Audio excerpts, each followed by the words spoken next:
My humble respect to Guru Mahan, Guru Piran Sivasankaran, Guru Piran Neo, fellow Jnanis. I'm going to today cover this concept of the different schools of thought, but I'm going to cover in depth and but in a very kind of condensed way this notion of dualism. And then we're going to talk about how we use the ideas within dualism to have a better understanding of these religious concepts in our day-to-day life. And hopefully we are able to take these concepts and ideas and integrate it into part of our lives so that we have this convergence that from this material realm that we are in to a more spiritual realm. And this is what today's lecture is going to be.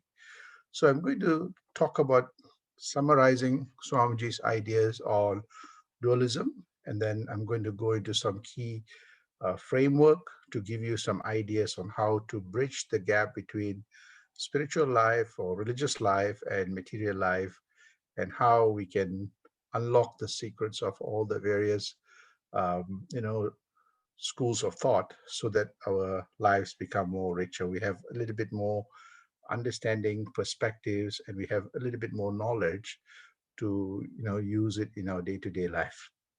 So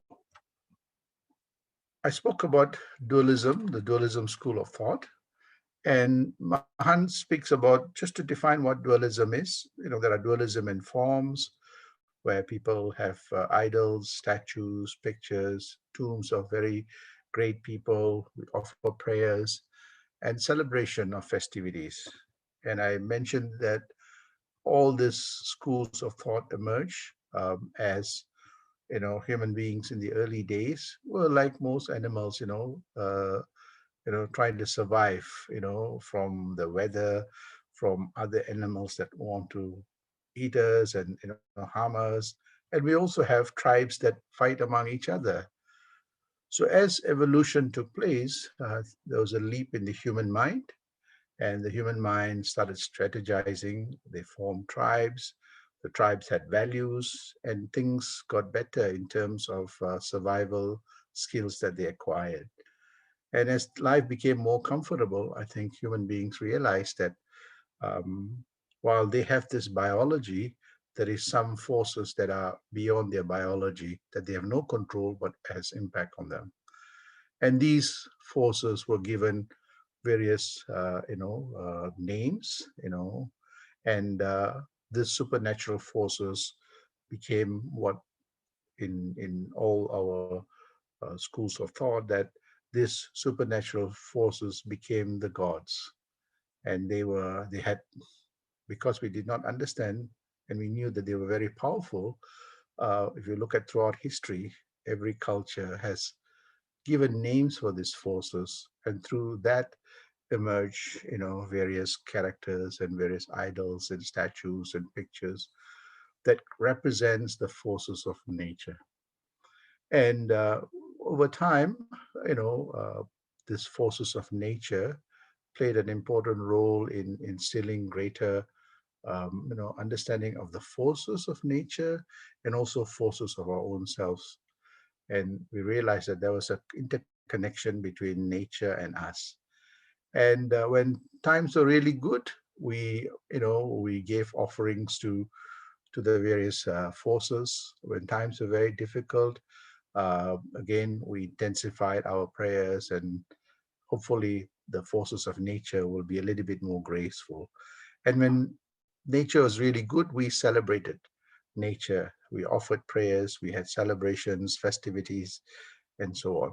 The same thing with, also we see we had great saints and sages and prophets that came, over the years and over the ages, and they showed us many things, and we celebrate them. So part of human society evolved through this learning, and we were grateful for this, and we developed various places of worship, places of, so that during the most difficult periods or during our day, our normal day-to-day life, we at least allocate some time to focus on nature, try to meditate on these forces, on great people, so that our lives become more we get the grace of these forces, we get the grace of great people, so that we become more and more better, more harmonious. And this is how we evolve, and through that, various religions that emerge across the globe. And you'll see very similar patterns across the globe historically. This is in terms of forms. We also saw that dualism is also in thought, where we have schools of thought that do not worship God, but there's prayer for blessing. That means there's a greater force that we cannot characterize through form. It's formless. So we pray for blessings. There are chants, mantras, prayers, yoga asanas, and these asanas, unlocks various forces within us, the forces that nature has. And through some asanas, we actually, imprint these forces on us. We can feel it more stronger, and we have a little bit more sublimity, calmness, strength of body and mind and intellect. And also, we also see that within the dualism in thought, also is that this whole idea of, while we have the acharas, part of it is also vichara, this philosophical debates and discussions on these greater concepts. And the three concepts that emerge is this notion of God, the notion of nature, and the notion of self, us, the biological being. And we see that, from acharas, we also see, this vichara. So part of dualism school of thought is that you've got the two pillars of rituals and also introspection. In most cases, most people only focus on rituals, but if you see in most schools of thought, an integral part is also this introspection, contemplation, reflection, and meditation. So what we see is that oftentimes in this school of thought, through this introspective, analysis, we see that there's a lot of discussion on God, the supreme being, nature, our four-dimensional universe, with time and space, and also the sentient beings, the one cell right up to we human beings. But often prior to us really thinking through, we saw this as separate entities. And this is where the schools of thought comes together and see that there is an interconnection between God, nature, and us. We know there is a God, there is a supreme being, we know there is nature, and we know that we are dependent on nature, and everything that we see in nature is part and parcel of us.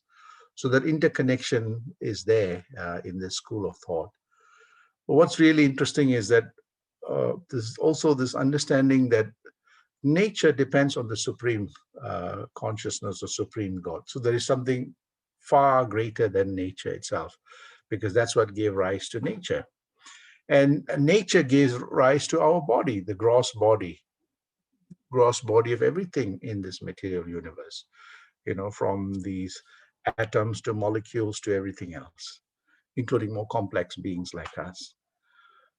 But within the sentient being that, have life and consciousness, we see that there is this subtle body. So the gross body is called the sharira. We have the physical gross body, and we have the subtle body, the shukma sharira, which is the spirit, or sometimes they call soul. So we see that both nature and the sentient beings are dependent on the supreme personality. But what we see also is that part of this school of thought, as that link is made, there is this notion that to understand and to understand nature in its fullest and to understand God in its fullest, one needs to have bhakti. Bhakti means this devotion to, there is something far greater than me, which is nature, and there is something far greater than nature is God. And this supreme God, has an overarching, creative potential for everything, including nature and us. So, and if we take a bhakti approach, that means having this devotion and understanding of this, and we will understand nature better. And this is where we see that a lot of the schools of thought, the dualism school of thought, sees that we as beings are dependent on nature, nature is dependent on God, and we have the subtle body. So this interconnection is made, and Part of this material world is that there is change because time is inbuilt in our three-dimensional universe. So it's continuously changing. And this notion of truth is changeless. And because God is transcendental to space and time, God is not changing, it is eternal. What changes is nature changes, because within nature there is an imprint of space and time, and also that is imprinted in us, that continuously change. And the reason why we are unable to cognize God, which is eternal, is because we have apparatus and things that are continuously changing. And this change is seen as illusion or maya. And oftentimes, in ordinary human beings are caught with these changes, and they're unable to see what is real, the real unchanging substratum. So part of the school of thought is essentially how do we transcend that maya or the illusion. So what the school of thought says is that we have to intensify our bhakti, that which is the substratum that is unchanging. Our focus should be on the substratum that is unchanging. Our mind is always focused on the substratum which is always changing. Hence, we are unable to see the changeless. So our focus should be to reduce our desires in this material world and slowly, slowly focus on God or the divinity or the supreme personality. And as we do that, as the bhakti intensifies on God and seeing nature as God and God in its supreme form, our mind, which is so material, will become more and more divine and godly. So there is a change of DNA in our mind, and we attain the grace of God because God is transcendental to karma or maya. So as we become more and more, as our mind becomes more attuned to this godly dimension, our mind slowly starts transcending this illusion and this maya. And we see that as bhakti intensify, we get the grace of God. Grace of God means we get greater illumination that enables us to transcend this illusion or maya and become closer to that eternal universal personality. And this interconnection is so important.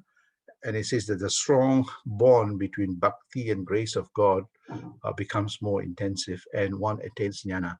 That means that we don't get caught up with this illusion. We don't get caught up by these karmic forces that are continuously, having an impact on our body, but our mind is locked on to the substratum that is more permanent, eternal, and universal. So through this jnana, we get intensive enlightenment, intensive elevation on our intellectual and ability to understand. And this is when we start seeing a convergence in terms of our understanding of nature, our understanding of who we are, and our understanding of this primordial universal God. This higher order awareness takes place. And this is an intensity between bhakti that leads to the grace of God that gives us jnana, better understanding of who we are, what nature is, and the convergence, and we start getting more and more grace of God. And sometimes we see people say, I feel very heavenly. I feel really blissful. What they're experiencing is the elevation of the jnana that is slowly transcending that forces of karma and also these material realm, and they're converging to that spiritual realm. And people who have had this intensity explain these experiences. So you see 7 steps of this school of thought where we have the separation and then understanding of. So the first one is that there is a difference. The second step is actually understanding the link between God, nature, and the sentient beings, and understanding the interrelationship that brings God, nature, and one together, and intensifying in step 4. And that becomes stronger bond in step 5. And step 6, a convergence that starts taking place. And we see this, And the 7th step is very important. In the 7th step, we understand who we are as a sentient being. We understand we sentient beings are part of this greater nature that we call, and that nature is part of that greater God. So we see that we are actually, the biological being is a subset of nature, which is a subset of God. And we see that we are part and parcel of that. And this is what the dualistic school of thought. It varies from, more extreme to, a more, subtle. But what we see here is that basically, we are part and parcel of this creation, and a part of the DNA is with us. And through bhakti, we acquire this grace of God, and we attain this jnana to be able to understand that we are part of that broader continuum. So this is what we see in the context of dualistic school of thought. To put it in the context of what we see that for an ordinary human beings, we have the religious life and the material life. And there is a continuum, as I mentioned in my previous satsang, that, often we are kind of trying to understand, are we more material, or should we be more religious? And there is this balance, because we do have a material body that has its desires and wants and so on. And then we also do have this spiritual body that requires, to really experience it, to require the sublimity and calmness and the coolness. But sometimes the material world is very dynamic, and we miss that subtle, quiet, realm, or unarvu, or vibration, or that consciousness within us.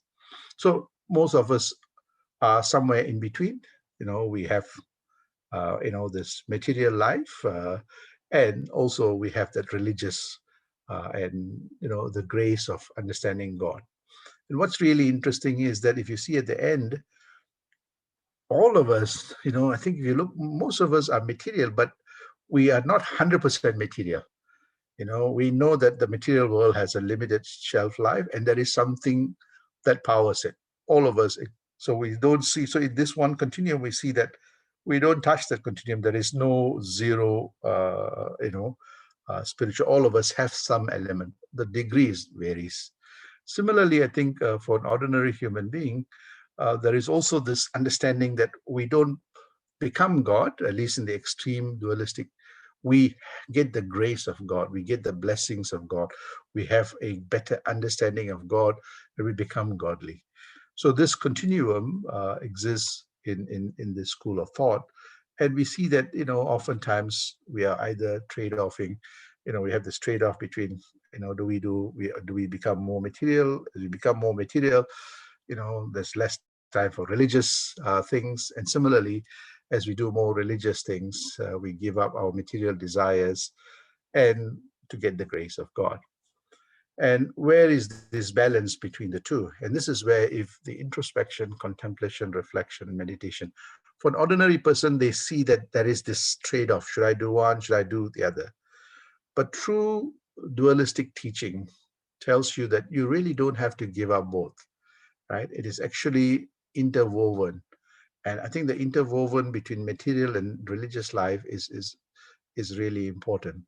And this is where the schools of thought says that, look, how do we overcome this continuum?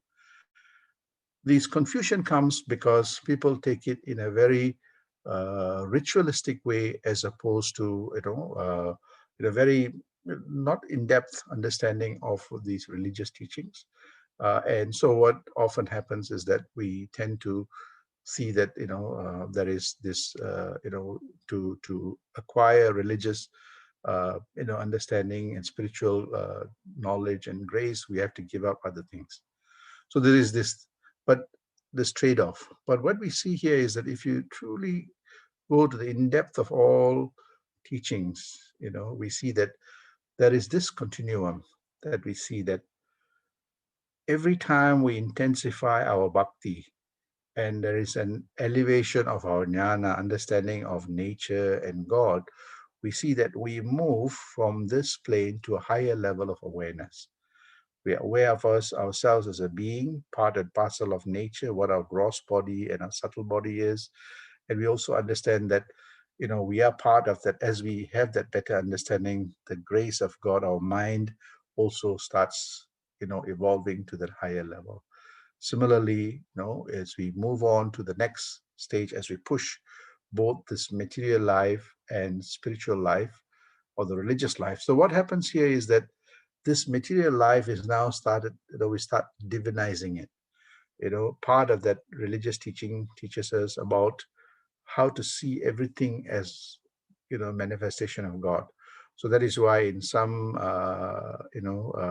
teachings, we spiritualize plants, we spiritualize animals, we spiritualize the planets, we spiritualize the forces of nature, we divinize all of them, and as we divinize this material world and material universe, and to see the imprint of God, we see that we appreciate material life better. We also have better, understanding and better grace of God, and that continuous evolution takes place. So it's not about giving up one for the other, but integrating both as one.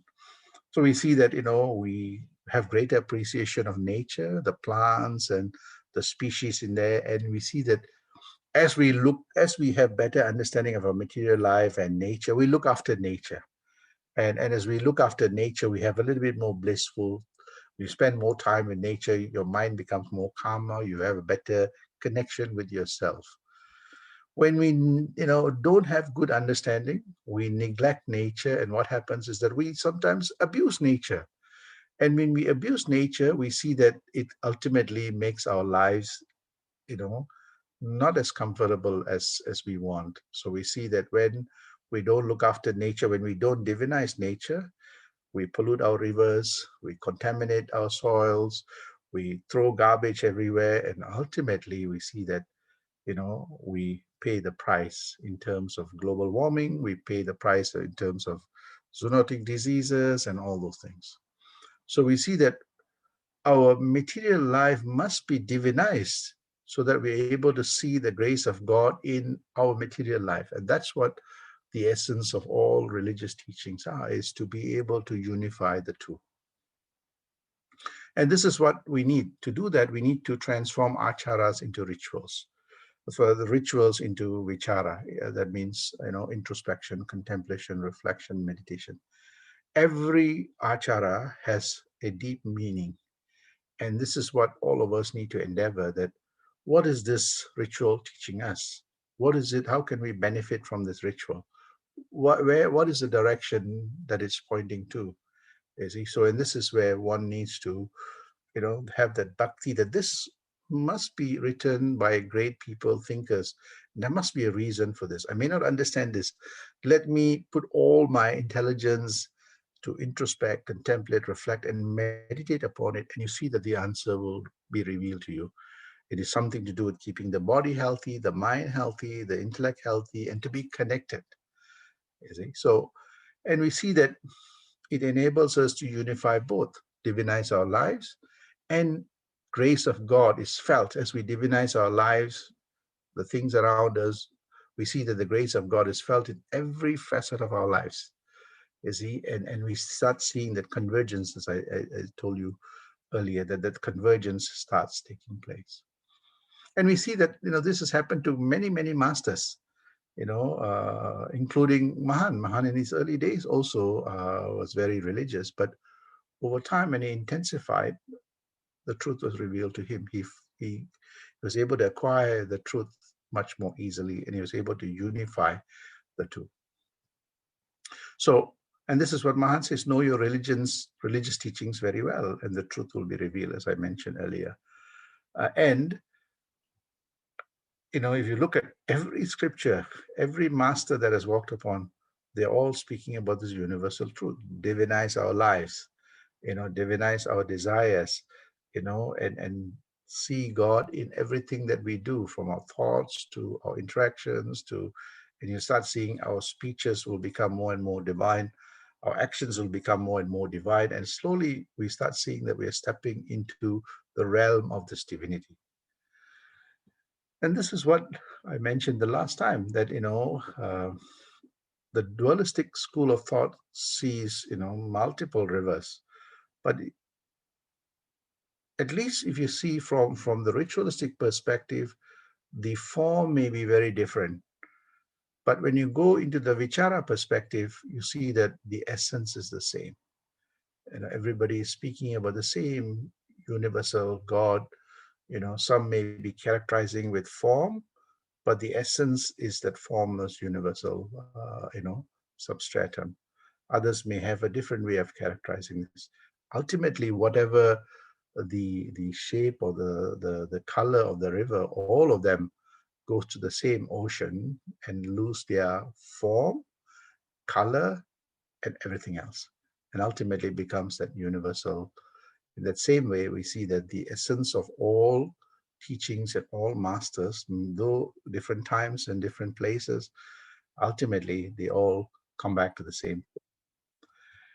And that is why Mahan says, stay in your own religions and attain mukti. Know everything about your religion through both the acharas and the vicharas. And if you did that, and if you understood the teachings really well, you'd be able to understand every teaching. And this is what Swamiji says, that, where both the material life and the spiritual life needs to be interwoven. And that's what the dualistic, while they see it differently, they also speak about the convergence. And part of the convergence is to transcend this notion of Maya or illusion through bhakti. Through bhakti, you get grace of God. Grace of God here means, your intellectual. For me, grace of God means that your mind is slowly stepping up, because through bhakti, you get discipline. You are able to quieten your mind from all this material realm for a short period of time. And we start seeing that our neural pathway deepens and widens. We're able to understand things better. Bhakti leads to jnana, a greater elevation. And jnana leads us to more intensity of this discipline, not just sitting down and doing our prayers, but taking the prayers into our family life, into our professional life, into our community life, and every facet of our lives. So prayer is not just in a particular time and place. Prayer becomes every facet of our lives, from the time we wake till the time we go to sleep. you know Not when we are, this saintly life is when we are a young boy, when we are a youth, householder, professional life, and as we grow older, we gracefully age, but still have that love for life, but also, live our lives in the best possible way through this, grace of God or grace of this divinity, but also channeling the divine things in every facet of our lives. And this quote beautifully says, Mahan says that there is no saintly life without family life. There is no family life without saintly life. So we see that this whole idea of dualistic starts off with the dualism, but there is a convergence to get that grace of God. And that grace of God gives us that jnana, that enlightenment and enlightened life, that we see that godly, substratum in every facet of our lives. And that's what makes this journey exciting from a dualistic school of thought. Sandosham. Thank you.